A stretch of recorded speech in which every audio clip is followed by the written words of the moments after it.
Halo guys, apa kabar kalian semua? Mimin di sini bakal melanjutkan alur cerita Sword Star. Disclaimer dulu bahwa kemungkinan besar ada perbedaan antara novel dan versi Donghua-nya, tapi alur cerita utamanya tetap sama.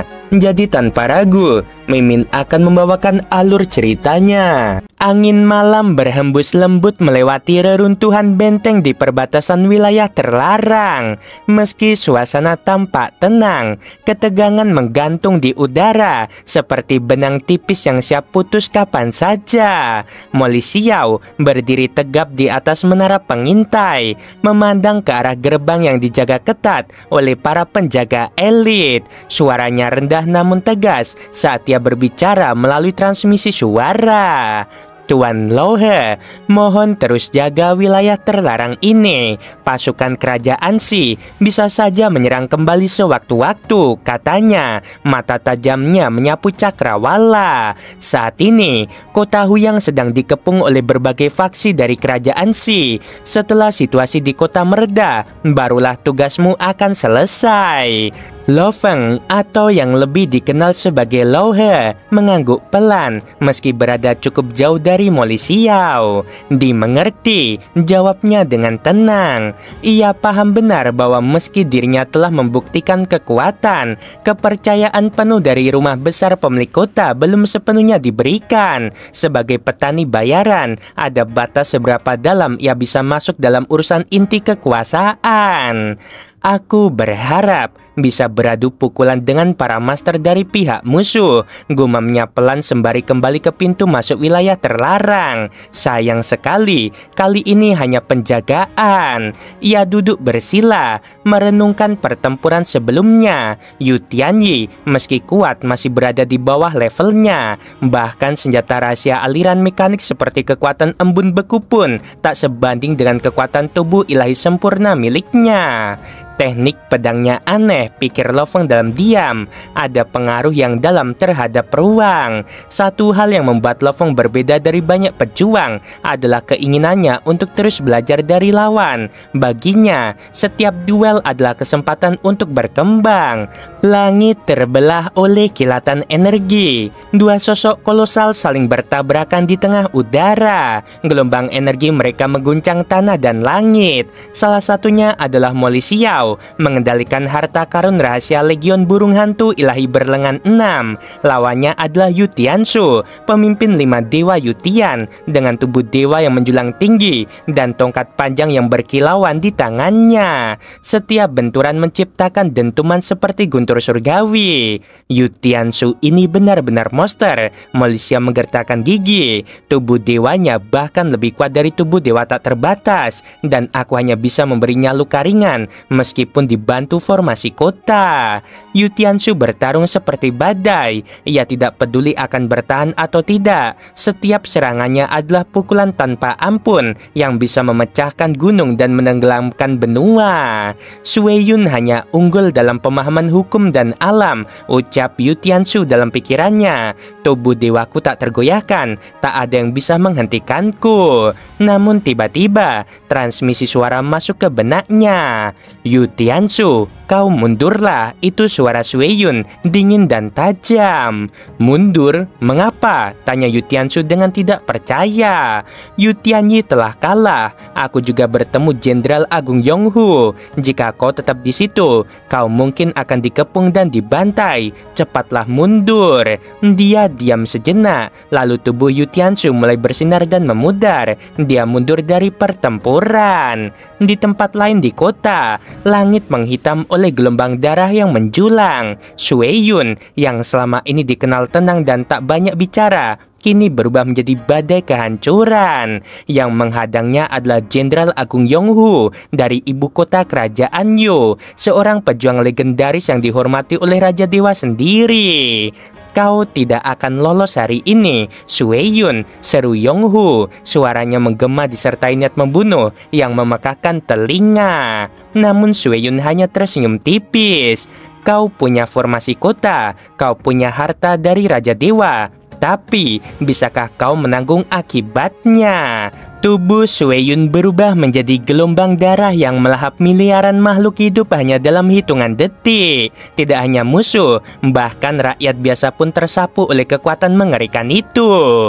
Dasar kau gila, Jenderal Yong terpaku sejenak. Kalau kau terus menekanku, aku bisa membantai 1000 miliar makhluk. Apa kau siap untuk itu? Suara Sueyun menggema dalam darah itu seperti suara iblis purba. Jenderal Yong akhirnya mundur. Ia menarik kembali formasi dan segel ilusi raksasanya. Ini tidak sepadan, menghabisi satu dewa sejati abadi, tapi mengorbankan ratusan miliar makhluk. 5 keluarga besar tak akan membiarkanku hidup, gumamnya. Sueyun memudar seperti kabut, meninggalkan kehancuran yang tak terhitung. Lofeng membuka matanya perlahan, transmisi suara masuk dari Mo Lisiao. Tuan Lohe, pasukan kerajaan Si telah mundur sepenuhnya. Mereka tak akan bergerak dalam waktu yang dekat. Itu bagus, balas Lofeng singkat. Ia berdiri, menoleh ke arah Morosa dan Moyu Qingyan. Mari kita kembali. Saat mereka naik kapal terbang, Jenderal Jin Xiao dan para pemimpin pengawal datang untuk mengantar. Tuan Lohe, kami sangat berterima kasih, kata Jenderal Jin Xiao dengan tulus. Itu urusan kecil, jawab Lofeng singkat. Lalu kapal pun terangkat ke udara, meninggalkan tanah penuh luka di belakangnya. 2 wilayah terlarang lainnya menderita kerugian besar, terutama karena Sueyun, gumam salah satu pemimpin. Kalau saja kita mengirim Lohe lebih awal. Itu bukan keputusan kita, ujar yang lain. Mereka hanya pasukan biasa. Keputusan ada di tangan rumah pemilik kota. Dalam perjalanan pulang, Lofeng menerima pesan dari Suyo. Saudara Lohe, sesuatu yang besar terjadi. Jenderal Agung Yonghu muncul dan mencoba membasmi Sueyun, tapi Sueyun membantai lebih dari 80 miliar makhluk. Jenderal pun mundur. Dahi Lofeng berkerut. Kirimkan detailnya. Tak lama kemudian, data lengkap masuk ke dalam perangkatnya. Lofeng membacanya dalam diam. Ia memandang keluar jendela kapal. Angin malam berhembus pelan, namun ketegangan dan darah yang telah tumpah masih terasa di setiap hembusannya. Tanah asal tak pernah benar-benar damai. Di dalam perahu terbang yang meluncur diam-diam melintasi angkasa kota Huyang, Lofeng duduk diam. Matanya menatap barisan laporan intelijen yang tergelar di hadapannya. Setiap kata dalam laporan itu berbicara tentang satu hal, Jenderal Agung Yonghu dan serangan brutal yang mengguncang kota Huyang. Jenderal Yong dari ibu kota kerajaan Yu, pemilik tubuh dewata terbatas. Bahkan dengan bantuan formasi agung di kota ini, ia tetap gagal menghabisi Sueyun, pikir Lofeng dalam hati. Keningnya berkerut dalam. Kabar tentang pertempuran itu menyebar cepat, dan nama Sueyun kini menggetarkan seluruh penjuru. Kekuatannya yang tak terduga membuat semua kekuatan besar terpaksa mengatur ulang langkah mereka. Jika kerajaan Yu ingin mencoba lagi, mereka harus mengirim kekuatan yang lebih besar, dan kerajaan Si pun pasti akan memanfaatkan kekuatan Sueyun lebih agresif. Tapi itu justru akan semakin memberatkan dia. Lofeng memalingkan pandangannya ke arah luar, ke langit gelap yang menggantung di atas kota Huyang. Ia segera mengubah arah perahu terbangnya. Tuan, kita kemana? Tanya Morosa ikut bersamanya di kapal itu.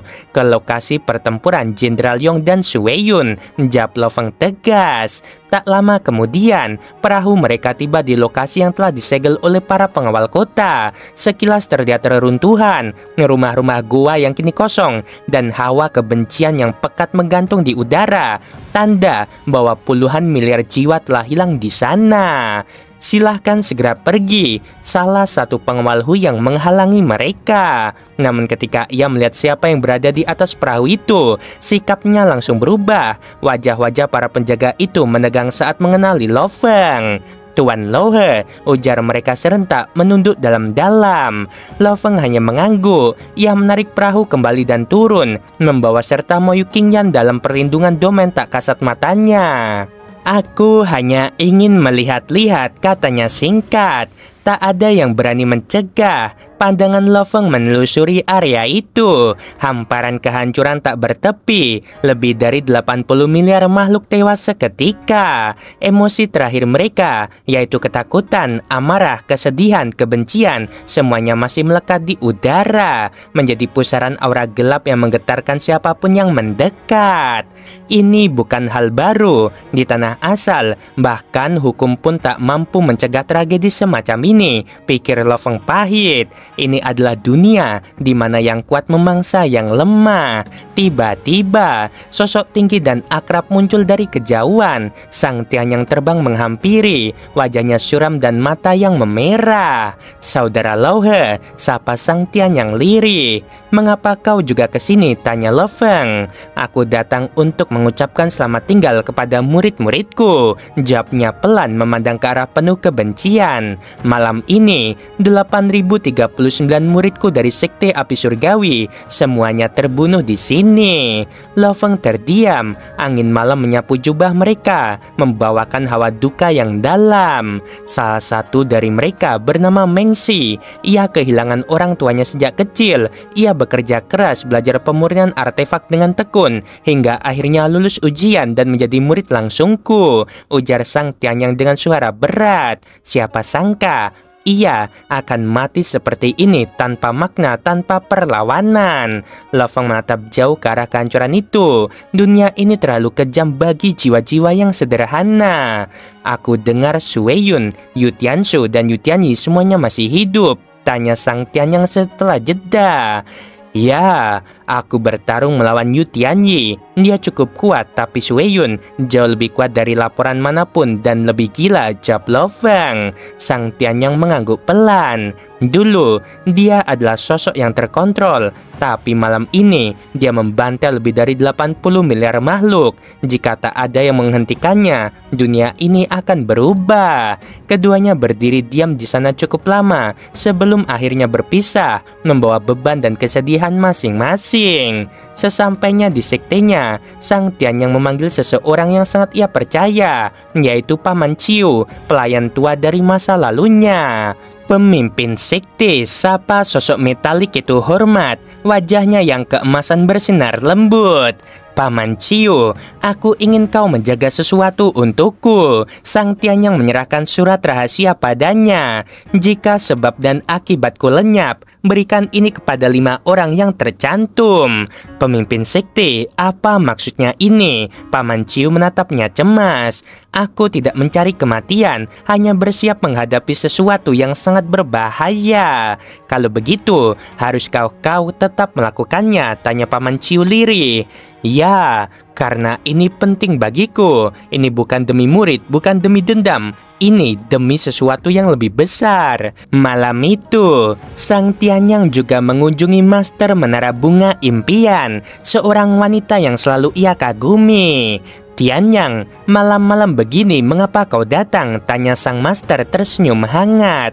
Hanya ingin melihatmu, jawab Sang Tianyang sambil menatap wajahnya. Wajah sang master berubah, perlahan menjadi sosok wanita yang sangat dirindukan oleh hati Sang Tianyang, yaitu istrinya yang telah tiada. Maukah kau minum denganku? Ajaknya sambil tertawa kecil. Tentu saja, jawab Sang Tianyang. Di tengah perbincangan, Master Menara berkata, Sue Yun membantai lebih dari 8 miliar makhluk malam ini. Itu sungguh mengerikan. Memang itu sungguh mengerikan, saut Sang Tianyang singkat meneguk anggurnya. Tak lama kemudian, ia pamit. Sang master mengantarnya, namun merasa ada sesuatu yang aneh. Tianyang malam ini berbeda dari biasanya, pikirnya. Sang Tianyang terbang melintasi langit kota Huyang, menatap setiap sudut yang penuh kenangan. Ia lalu menuju rumah goa seseorang, yaitu Sang Sui Yun, satu-satunya teman sejatinya. Buka pintunya, kata Sang Tianyang saat tiba. Di dalam, Sang Sui Yun duduk sendiri, meneguk anggur dalam kesedihan. Kau datang, katanya. Mari minum bersamaku, ujar Sang Sui Yun melemparkan botol anggur. Kau dan aku, kata Sang Tianyang sambil duduk, sama-sama tidak terikat pada siapapun. Sama-sama pernah tergila-gila pada Master Menara Bunga Impian, tapi ternyata kita tidak benar-benar sama. Apa maksudmu? Sang Sui Yun mengerutkan kening. Kau terlalu tenang, bahkan dunia hancur pun kau tidak peduli. Kalau harus menghabisiku, aku tahu kau tidak akan ragu, bisik Sang Tianyang. Mata Sang Suyun menajam. Aku satu-satunya orang di kota ini yang tak bisa kau tipu, Shuiyun. Tak ada bantahan. Tatapan Sang Suyun berubah dingin. Mereka tahu tak ada jalan kembali. Dalam kesunyian rumah gua yang terpencil, Sang Suyun berdiri membeku. Aura kehancuran perlahan memudar saat tubuh sejatinya menghilang, menembus kedalaman bumi, tapi matanya masih menatap satu sosok. Saudara Sang, suara Sang Suyun terdengar berat. Tak pernah kusangka kau akan memandangku seperti ini. Aku memang punya rahasia, seperti halnya kau. Bukankah kita sepakat tidak menyelidiki, tidak mencurigai? Kau mengira aku adalah Shuiyun. Tatapannya tajam, hampir tak percaya. Apakah menurutmu seorang kultivator pengembara sepertiku bisa menyandang kekuatan sehebat itu? Sang Tianyang menghela napas. Apakah kau masih menyangkalnya bahkan sampai sekarang? Kalau begitu, kau benar-benar salah, jawab Sang Suyun datar. Sang Tianyang menatapnya lekat-lekat. Jika aku salah, mengapa tubuh sejatimu pergi lebih dulu?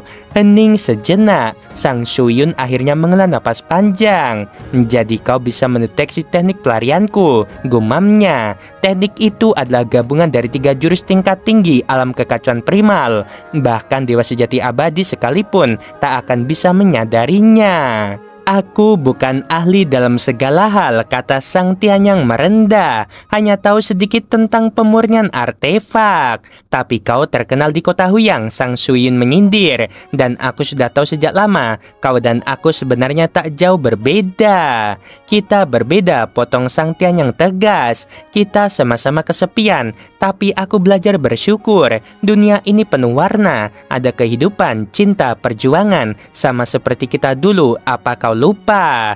Sang Suyun mengernyit. Dunia ini indah, lanjut Sang Tianyang. Jadi mengapa harus kau hancurkan? Karena menjadi kuat adalah segalanya. Mata Sang Suyun memancarkan kegilaan. Demi kekuatan, semua pengorbanan layak. Biarlah makhluk tak terhitung musnah. Aku akan menjadi penguasa kekacauan primal, bahkan Raja Dewa. Sang Tianyang menatapnya pilu. Dan setelah menjadi Raja Dewa, apa berikutnya? Apakah negara kuno angin api dan negara kuno guntur?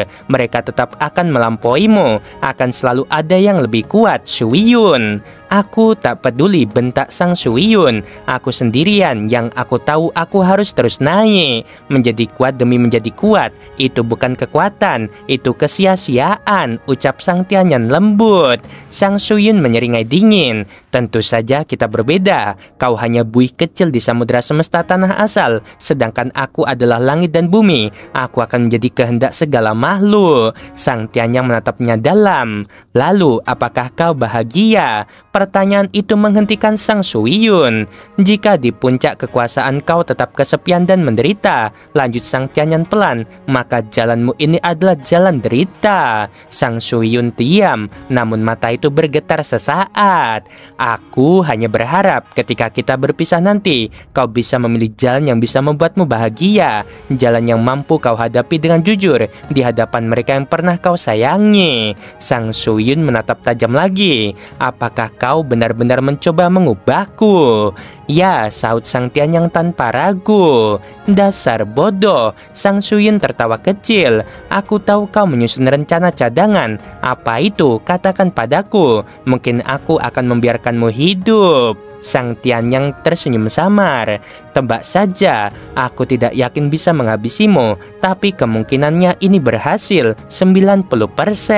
Tatapan Sang Suyun semakin gelap. Katakan, apa rencana cadanganmu itu? Sebagai jawabannya, Sang Tianyang melepaskan satu pukulan. Langit dan bumi bergetar. Sebuah serangan tangan kosong, tapi dengan kekuatannya mengguncang ruang. Sang Suyun tak bergerak. Pukulan itu menembus dadanya. Tubuhnya langsung berubah menjadi gelombang darah. Aura mengerikan yang menelan rumah gua. Apakah tubuhmu dimurnikan seperti harta rahasia aliran mekanik? Gumam Sang Suyun tak percaya. Kau memurnikan tubuhmu sendiri menjadi artefak tempur. Keterampilan pemurnianmu luar biasa. Sang Suyun memandangi tubuh Sang Tianyang yang mulai hancur. Ayo katakan padaku, apa rencana cadanganmu sebenarnya? Katanya mendesak. Sang Tianyang tersenyum kecil, darah menetes dari bibirnya. Apakah menurutmu aku akan memberitahumu? Gelombang darah langsung melahap tubuhnya. Dalam detik-detik terakhir, Sang Tianyang hanya sempat menatap langit dan berkata, dunia ini begitu menakjubkan, tapi kau ingin membinasakannya demi ilusi kekuatan. Tubuhnya menghilang, hati dewa sejatinya pun musnah. Sang Suyun berdiri diam, sejenak menatap tempat di mana temannya menghilang. Yang menghalangi jalanku harus mati, ucapnya datar, tapi suaranya tak setegas tadi. Di tempat lain, di langit malam, Paman Ciu, makhluk logam yang menjaga kediaman biasa, gemetar saat koneksi karmanya dengan Sang Tianyang terputus. Pemimpin sekte, bisiknya, dia benar-benar telah meninggal. Tanpa ragu, Paman Ciu mengirimkan 5 surat rahasia sesuai permintaan terakhir Tianyang. Mo Limeng menerima 2 pesan sekaligus, satu dari Sang Tianyang dan satu lagi dari Paman Ciu. Shuiyun adalah Sang Shuiyun, gumamnya. Tak kusangka dia tinggal terlalu lama di kota Huyang dan jejaknya bertebaran. Semakin banyak jejak, semakin mudah menelusuri rahasia surga. Ia membaca isi lengkap surat rahasia dan matanya bersinar. Sang Tianyang, kau benar-benar jenius. Kau menanamkan hubungan sebab akibat melalui perintah pelacakan karma. Kita bisa melacaknya. Ini akan sangat membantu Marquis untuk memusnahkan Shuiyun. Namun saat itu juga, Mo Limeng menyadari sesuatu. Hubungan karmanya menghilang. Ia tercekat. Sang Tianyang telah meninggal. Master Menara Bunga Impian, ia menerima surat rahasia. Jangan khawatir, aku sudah memastikan mereka tak akan mengganggumu. Tapi ingat, jika suatu hari kau dalam bahaya, kau hanya bisa mengandalkan satu orang, yaitu Tuan Lauhe. Tapi jangan mengganggunya terlalu sering. Ia membacanya lalu tertegun saat menyadari hubungan karmanya dengan Sang Tianyang pun telah sirna. Tianyang, apakah kau benar-benar pergi?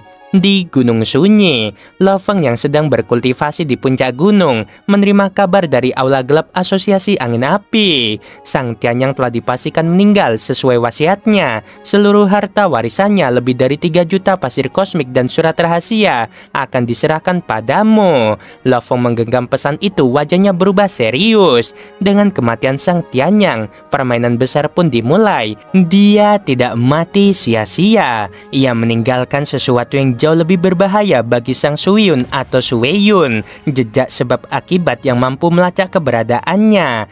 Jejak yang bisa membuka jalan menuju kejatuhan Shuiyun atau Sang Shuiyun. Oke, jangan lupa di like ya teman-teman, sungguh membagongkan.